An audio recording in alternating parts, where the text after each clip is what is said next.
that the Holy Prophet Muhammad sallallahu alaihi wasallam was mentioned by name in the Bible. I have read the Bible through many times. And others such as I have read it many more times. What has happened is this. The Old Testament, according to Christian authorities, was preserved in the Hebrew language. In the Old Testament, in the Song of Solomon, chapter 5, verse 16, in the Hebrew language, it reads, Hikko mamittakim vi kullo Muhammadim zahdudi vi zahra'i bainat Jerusalem. Song of Solomon, chapter 5, verse 16. The word Muhammadim is Muhammad, im, I am im. Im is a plural of respect in Hebrew. You see the first verse of the Bible, book of Genesis, chapter 1, verse 1. It says, in the beginning, God created the heavens and the earth. The word God in Hebrew there is Elohim.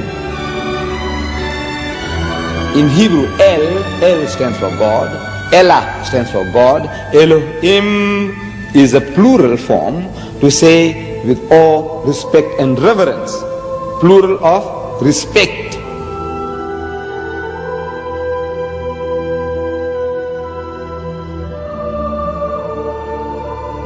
The word is there in the Hebrew language.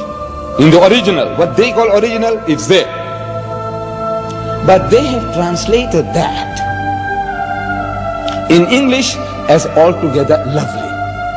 So this beloved of mine is altogether lovely, says Solomon.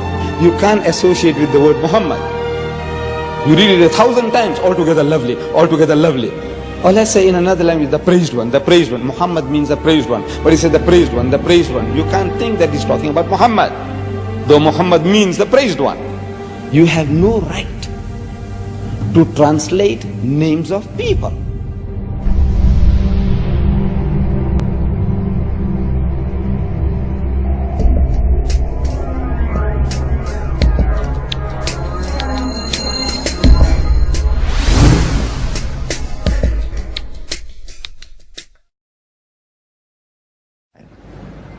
إذ قالت الملائكة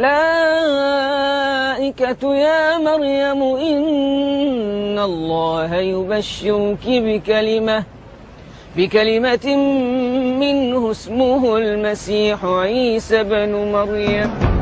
The story of Jesus' birth is narrated in vivid detail in the Quran. As in the Bible, an angel tells Mary she is pregnant despite being a virgin.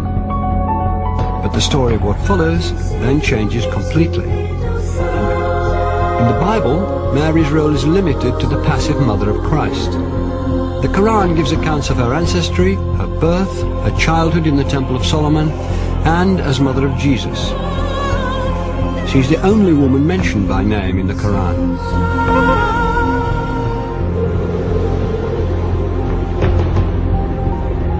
The ability to talk as a newborn child is one of many miracles not recorded in the biblical account of Christ's life. We have more sayings in the Islamic tradition about Jesus than you'll find in the Gospels themselves. So there is a possibility that other things did happen. There were many Gospels around that didn't all make it into the New Testament. And the Church tried to limit the number of Gospels.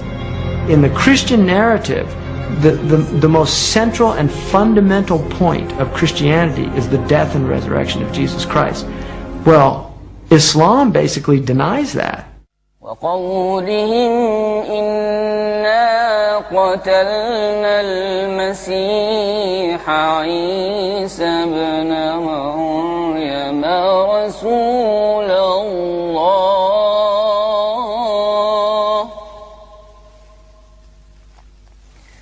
وما قتلوه وما صلبوه ولكن شبه لهم.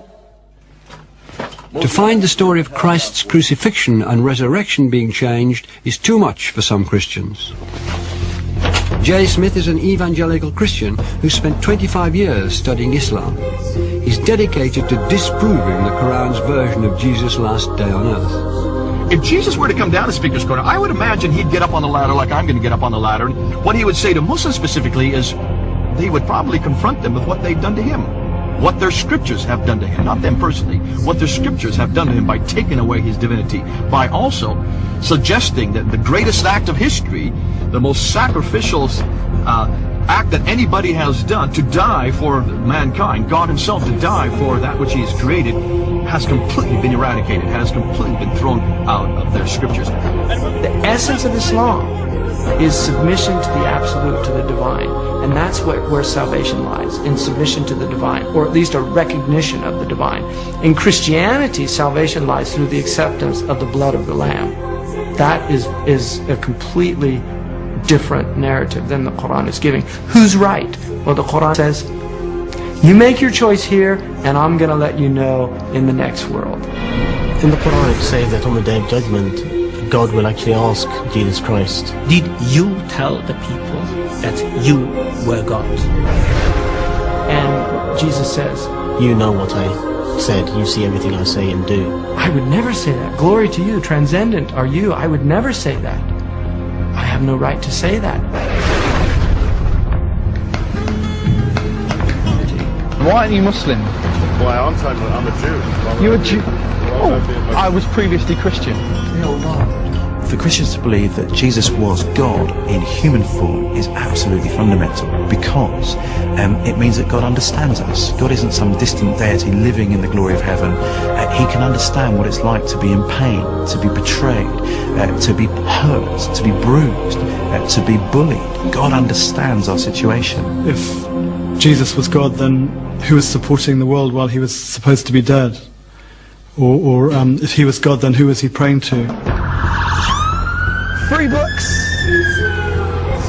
What doesn't work is that God has family. I can't believe that Mary can give birth to God.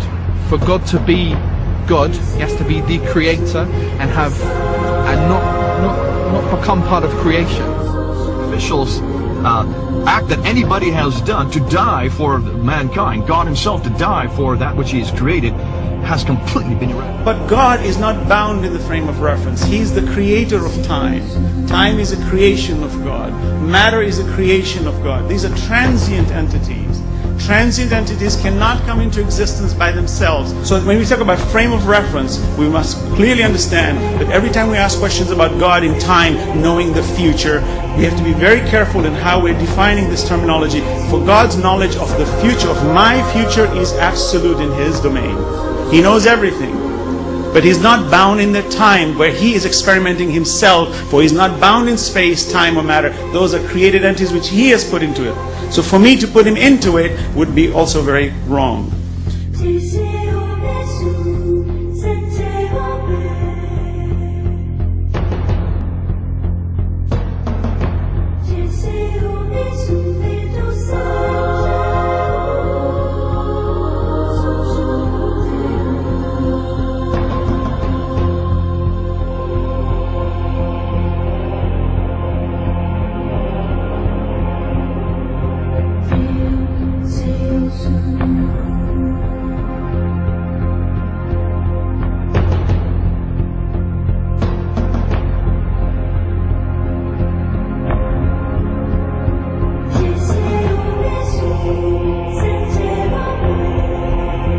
Prophet Adam was created from no female and no male.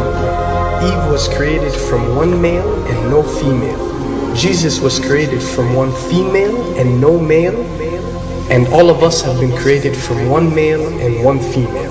These are 4 examples for us to benefit from, to understand the divinity of our Creator.